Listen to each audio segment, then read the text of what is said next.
In this lecture video, we will be talking about the Code of Ethics for Registered Criminologists. Let's talk about the Republic Act 6506, or otherwise known as an act creating the Board of Examiners for Criminologists in the Philippines. This law, an act creating the Board of Examiners for Criminologists in the Philippines and for other purposes, this was approved and became effective on July 1, 1972.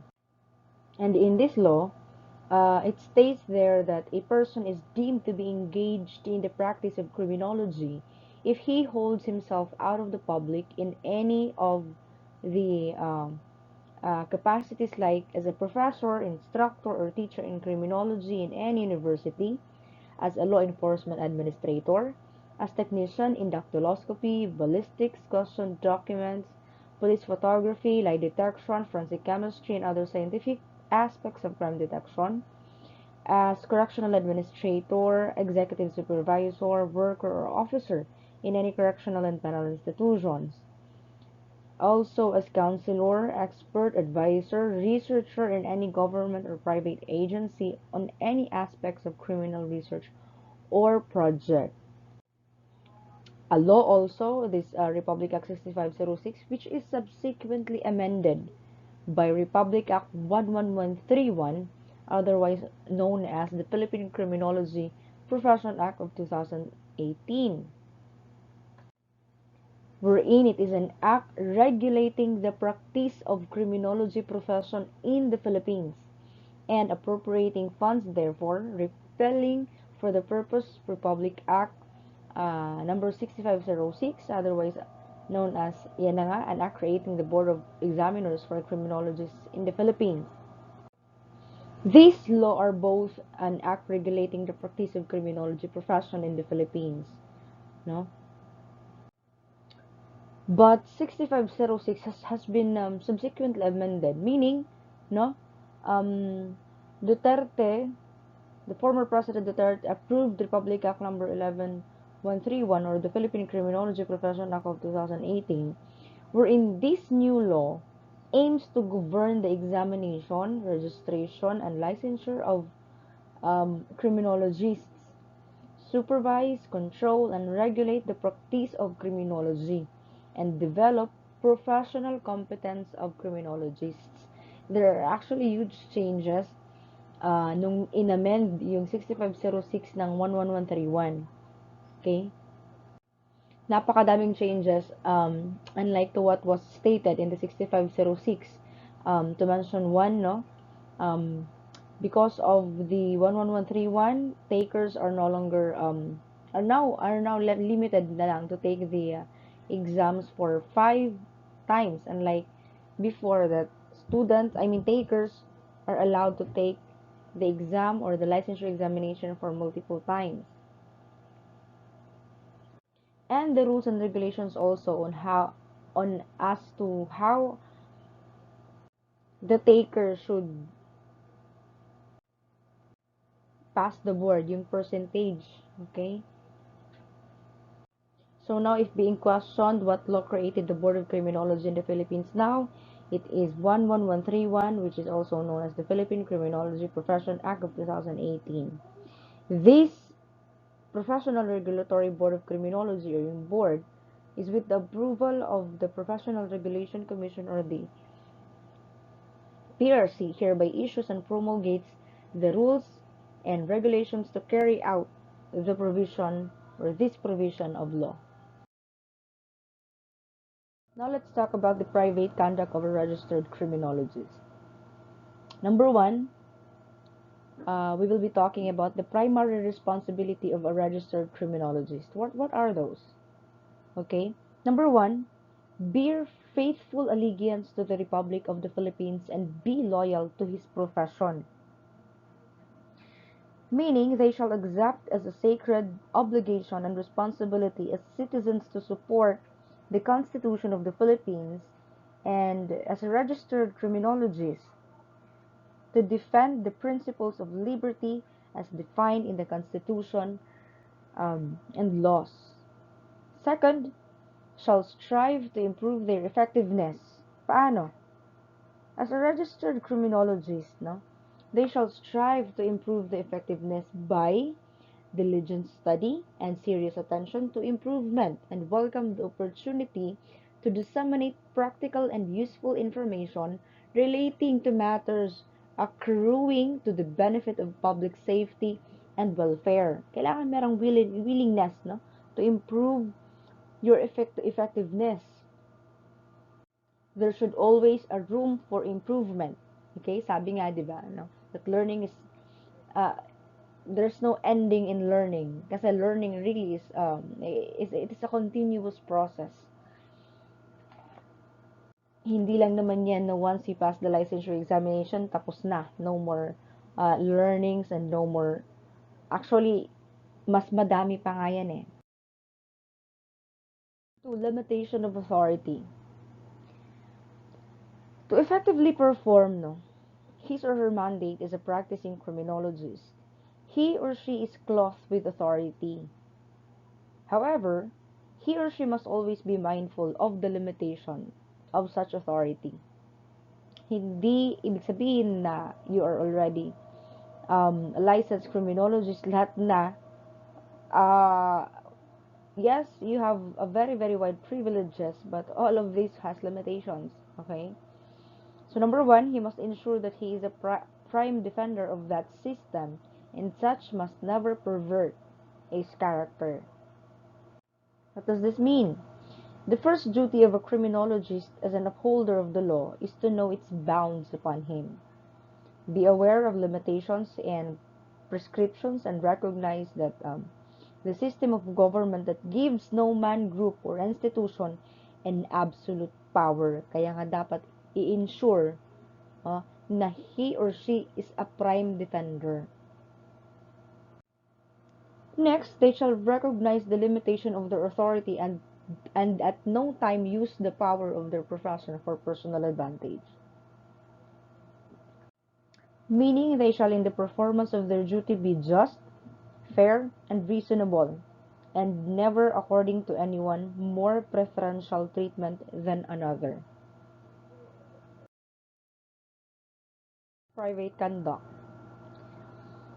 Aside from adhering to professional conduct, a person practicing the criminology profession is also expected to conform to a specific behavior in his or her private life. The public does not distinguish whether an act is official or private. Hence, it will always impact on the entire criminology profession. So things that must be emphasized here is, yeah, number one, okay, must be mindful of his unique identification by the public as an upholder of the law. The registered criminologist must be mindful of his unique identification by the public as an upholder of the law. He must never be lax in conduct or manner in private life, express disrespect for the law, nor seek to gain special privilege that will be reflective upon the profession. He must so conduct his private life that the public will regard him as an example of stability, fidelity, and morality.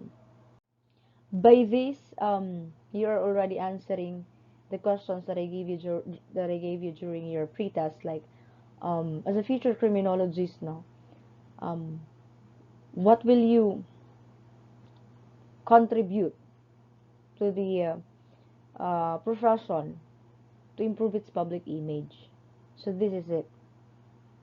Number two, he must strive to elevate the standing of the profession in the public mind, strengthen public confidence in law enforcement, develop and maintain complete support and cooperation of the public. Meaning you have to ensure the effectiveness by encouraging full participation of members for their mutual benefit. Both can benefit actually in this part. Conduct towards public. The criminologists remind at all times that dignity, fairness, and a genuine willingness to help are essential to their public image and their ability to do a good job. The criminologists, mindful of their responsibility to the whole community, deal with the individuals of the community in a manner calculated in instill to perfect for its laws and their profession. And by this to be achieved conduct towards the public, no, they shall be habitually courteous and accept the responsibility by being punctual and expeditious in their engagements and duties. Meaning, they shall regard their profession as a public trust and in the discharge of their responsibilities, constantly bear in mind their obligation to serve the public efficiently and effectively. Towards profession. Professional attitude is often associated with integrity by doing the right thing whenever possible.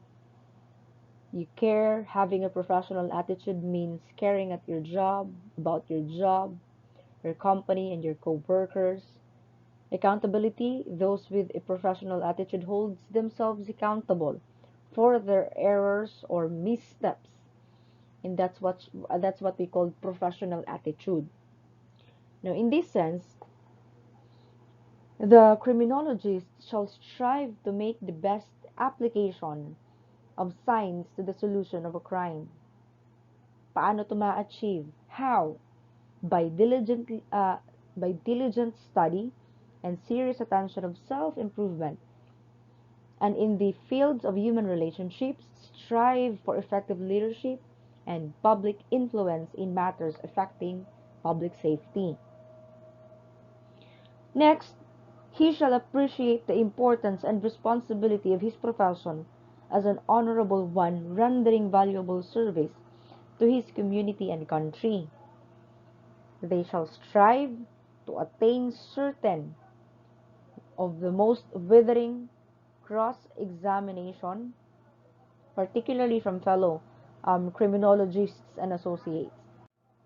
And in this, the criminologist must never lose sight of the important fact that he should not only work for the identification, apprehension, and conviction of the criminals, but must strive with greater, if not equal, vigor to clear the innocent.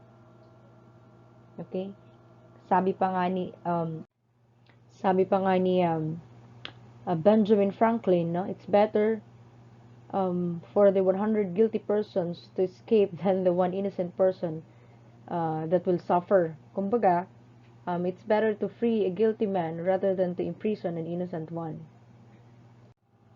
And most importantly, he shall avoid outside influence from overzealous and over-anxious clients, and his findings shall be based solely and entirely on logical and scientific deduction derived from a fair and impartial examination personally performed by him, not influenced by any people that surrounds him, no?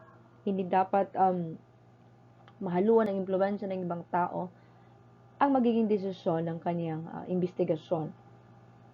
So that's the attitude towards profession. Yeah, this is it. Avoid influence from overzealous and over-anxious clients in his findings.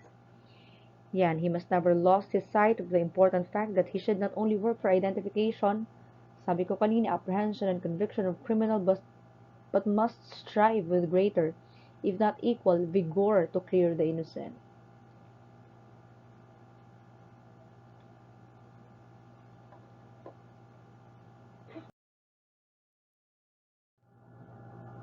Next is attitude towards fellow criminologists.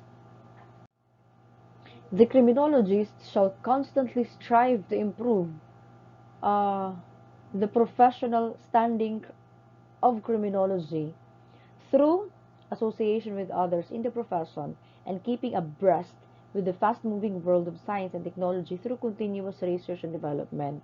This also includes uh, workshops and seminars that you have to attend to improve yourselves as well and update yourself in the field of criminology. Kailangan din yan eh. He shall cooperate fully with fellow criminologists regardless of personal prejudice.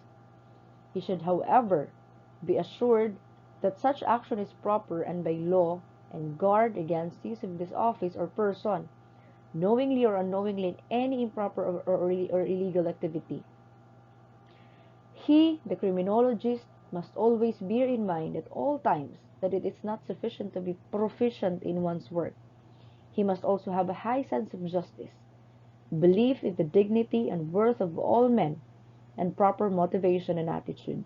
He must possess a sense of dedication to his profession and a sense of duty and obligation to his fellow men. Lastly, he shall cooperate with fellow criminologists and public officials to the end that the safety and general welfare of the public will be assured, never permitting jealousies or personal differences to influence their professional duties and obligations. So that's it for this lecture video about the private conduct of a registered criminologist.